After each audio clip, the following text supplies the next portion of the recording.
అందరికీ నమస్కారం అండి. నా పేరు పారినాయుడు. జీనోమిక్స్ కంపెనీ వచ్చాం మనము.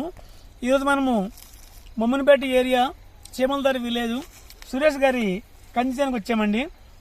ఇది జీనోమిక్స్ సీడ్స్ వారి కొత్త రకం కంది విత్తనం రూబీ. ఈ సంవత్సరం వేశారు వీళ్ళు. ఈ రోజుకి వీళ్ళు వేసి వీరి మాటల్లో విందాము. నమస్కారం అండి. నమస్కారం సార్. మీ పేరు ఏం పేరండి? నా పేరు సురేష్ సార్. సురేష్ గారు, ఇది మీరు వేసి ఇవాళకి ఎన్ని నెలలు అయింది? జూన్లో వేసామండి. జూన్ లాస్ట్లో వేసాం. అంటే 6 నెలల దగ్గర వచ్చింది. ఇంకో 10 రోజులు పోతే 6 నెలలు అవుతుంది. ఓకే. ఈ కంది మీకు ఎలా కనిపిస్తుందండి? ఎన్నిసార్లు మందు కొట్టారు? ఒక్కసారి కూడా మందు కొట్టలేదు. ఒక్కసారి మందు కొట్టలే? ఒక్కసారి కూడా మందు కొట్టలేదు. మన ప్రాంతంలో కామన్ గా చాలా మంది ఎక్కువ సార్లు మందు కొడుతుంటారు. మీరు మాత్రం కొట్టలేదు మందు. Very good. క్రాప్ మీకు ఎలా కనిపిస్తుంది? బాగానే ఉంది సార్, మంచిగా ఉంది. లాస్ట్ టైం మేము సంపద వేసినాం కావేరి నుంచి. దాని మీద ఇది బెటరే ఉంది సార్. ఓకే. ఇది మీకు ఎందుకు నచ్చింది? ఇది కాపు బాగానే ఉంది సార్, మంచిగా క్రాప్ బాగుంది. బాగుంది. అంటే ఇప్పుడు కొమ్మ కాయలు ఎక్కువ వచ్చినాయి అట్లనట? ఎక్కువ వచ్చింది. ఇంకోటి ఎక్కువ కాసింది. అటు ఇటు బాగానే వచ్చినాయి అన్నమాట. కొమ్మలు ఎక్కువ వచ్చినాయి. కొమ్మలు ఎక్కువ వచ్చినాయి. కొమ్మలు ఎక్కువ వచ్చినాయి. ఓహో. ఇంకా కొమ్మలు ఎక్కువ వచ్చినాయి. ప్రతి కొమ్మకు కాపు ఉంది మంచిగా. ప్రతి కొమ్మకు కాపు ఉంది. ఇంకా ఇంకేముంటదంటే ప్రతి కాయకు కూడా చూడండి 4-5 గింజలు మంచిగా పట్టి ఉన్నాయి.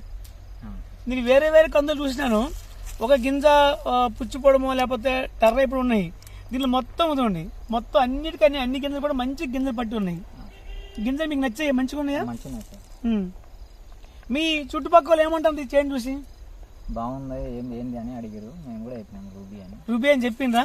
నెక్స్ట్ ఇయర్ వేస్తామన్నారా? నెక్స్ట్ ఇయర్ మీరు ఎన్ని ప్యాకెట్లు తినేయాలనుకుంటారు? మళ్ళీ వేసాం సార్, ఒక 4 ప్యాకెట్ల వరకు వేస్తారు.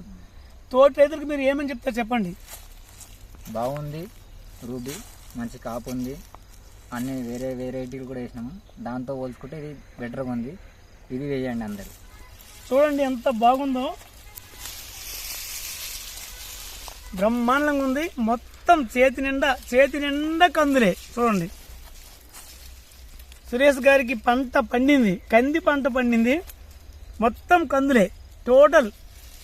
ఎవరైనా చేను తీస్తే కొన్ని కొమ్మలు, రెమ్మలు, ఆకులు వస్తాయి. మొత్తం కందులే వస్తాయి చేతినంటే. చూడండి, చాలా బాగుంది. విపరీతంగా పంట వచ్చింది. చాలా సంతోషం అండి. ధన్యవాదాలు సురేష్ గారు. ధన్యవాదాలు.